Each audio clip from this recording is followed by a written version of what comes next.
ओम नमः शिवाय। शादपुर पहली वीडियो में मंत्र सिद्धि वीडियो में मैंने आपको पूर्ण जानकारी दी है, जिसमें आपको मैंने अर्पण तक बता दिया। आगे तर्पण कैसे तर्पण करते हैं, वीडियो अधिक बड़ा ना हो इसलिए मैंने उसमें जितना बताया है। अर्पण तक अर्पण कैसे करना है। अब आते हैं तर्पण। अर्पण को आपको मैं फिर एक बार बता दूं। जैसा मैंने आपको पहले बताया कि हवन मंत्र का दशांश, अर्पण जो होता है वो हवन का दशांश और वो जल के द्वारा किया जाता है मंत्र बोलते हुए। अब आते हैं तर्पण। तर्पण कैसे करना है। दाएं हाथ को थोड़ा सिकोड़ कर रखें और पानी लेके उसे बाईं साइड से गिराना है। जैसे हाथ को आपने लिया और उसे हल्का सा दबाया और उससे आपने अपनी बाईं साइड में,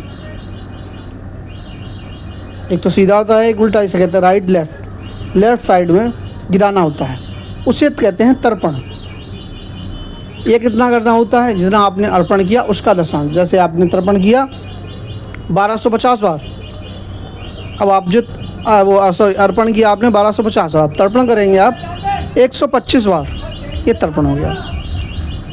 अब आते हैं मार्जन पे। मार्जन क्या है। मार्जन में दाएं हाथ में, दायां जो हाथ होता है, अब डाब होती है, डाब जैसे आप गाँव वगैरह में लोग जानते होंगे, उसको पानी में छुआना है। डाब होती है, उसे पानी में छुआकर अपने पीछे की ओर छिड़कना है, इसे मार्जन कहते हैं। मंत्र जो बोलेंगे आप, जब भी आप अर्पण करेंगे तर्पण करेंगे मंत्र बोलना है।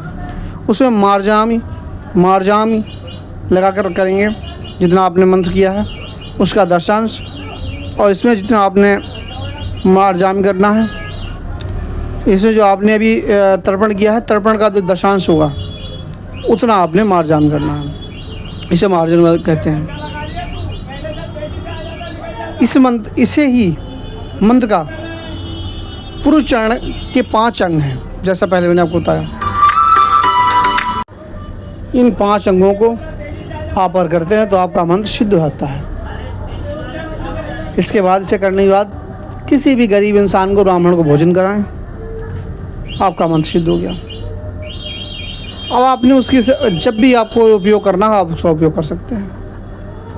जब ऐसे आप करेंगे तो आपको सफलता अवश्य मिलेगी। जब आप किसी कार्य को हम विधान से करते हैं तो उसका आपको पूर्ण लाभ मिलता है, पर हमें विधान ही नहीं आता।